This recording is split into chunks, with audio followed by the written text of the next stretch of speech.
మంచిర్యాల జిల్లా చెన్నూరు పట్టణంలోని పెద్ద చెరువు వివాదాస్పదంగా మారింది. చెరువుపై సర్వ హక్కులు తమవేనని ముదిరాజు కులస్తులు న్యాయ పోరాటానికి పూనుకున్నారు. చెన్నూరు పట్టణానికి చెందిన కొందరు పెద్ద మనుషులు అక్రమంగా దొడ్డిదారులు చెరువుల హక్కుల్ని హస్తగతం చేసుకుని ముదిరాజులకి అన్యాయం చేస్తున్నారని ఆరోపించారు. గతంలో పెద్ద చెరువును 2 వాటాలుగా ముదిరాజ్ మరియు బెస్త కులస్తులకి చెందే విధంగా 2 కుల సంఘాల మధ్య పెద్ద మనుషుల ఒప్పందం జరగగా కొందరు ఈ ఒప్పందాన్ని తుంగలో తొక్కి బోగస్ సొసైటీ పేరుతో ఇష్టారీతిన దళారులతో జతకట్టి అక్రమంగా చేపల్ని ఎగుమతి చేస్తూ ముదిరాజుల కడుపు కొడుతున్నారని ఆరోపించారు.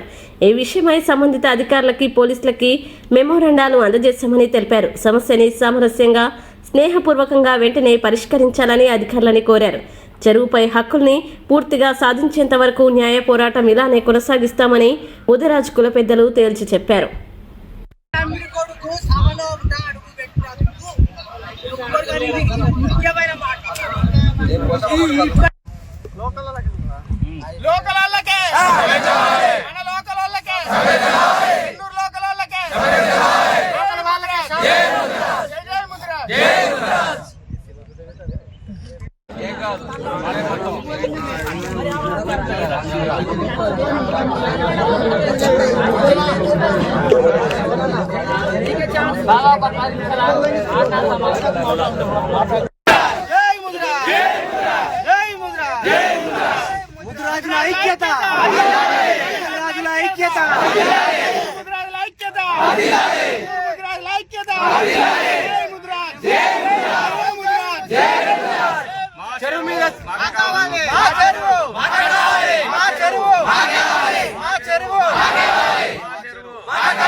రేషన్ కార్డులు వాళ్ళు మనుషులు ఎవరైతే మీరు సభ్యులుగా ఉన్నారో వాళ్ళని చూపించినట్టయితే మేము చెరువు జోలికి రాము, చెరువు పట్టించుకోము, చెరువు అడగము.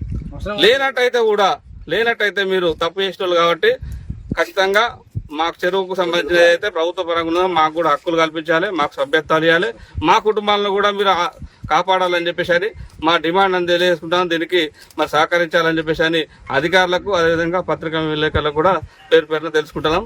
మరి వాళ్ళ కార్యక్రమానికి మరి ఇంత పెద్ద ఎత్తున మన ముదిరాజులందరం వచ్చినందుకు ఈ యొక్క పట్టుని యూనిట్ని మరి విడకుండా పట్టిన పట్టుని మనం విజయం సాధించే వరకు, చెరువు హక్కును సాధించేంత వరకు కూడా మన యొక్క ఈ యొక్క యూనిటీ ఉండాలని చెప్పేసి మీ అందరినీ కోరుకుంటూ, మరి 2 రోజులు ఏదైతే అధికారి మనకు అన్నాడు కదా, 2 రోజుల తర్వాత 3వ రోజుకో 4వ రోజుకో నాకు తెలిసి అధికారి మనకు సానుకూలంగా ఇస్తారనే నమ్మకం అయితే లేదు. అయినప్పటికీ కూడా ఆయన ఇచ్చే ఏంటనేమో సంతోషపడదు, ఇవ్వకపోతే మాత్రం పోరాటానికి వెనుకపోవద్దు. హక్కును సాధించడానికి మన దగ్గర అన్ని రకాలుగా మన దగ్గర ఆధారాలు, దానికి సంబంధించిన అన్ని ప్రూఫ్లు ఉన్నాయి. అవన్నీ చూపించుకుంటూ న్యాయ పోరాటానికైనా పోదాం. అవసరమంటే రాజకీయంగా అయినా కానీ సంబంధించినటువంటి గవర్నమెంట్ కానీ, అధికారులకు కానీ, ఎమ్మెల్యే గారికి కానీ, మంత్రులకు కానీ, కలెక్టర్ గారు కానీ కలిసేసి మన యొక్క ఈ చెరువుని హక్కులు సాధించుకుందామని చెప్పేసి మీ అందరితో తెలియజేసుకుంటున్నాం.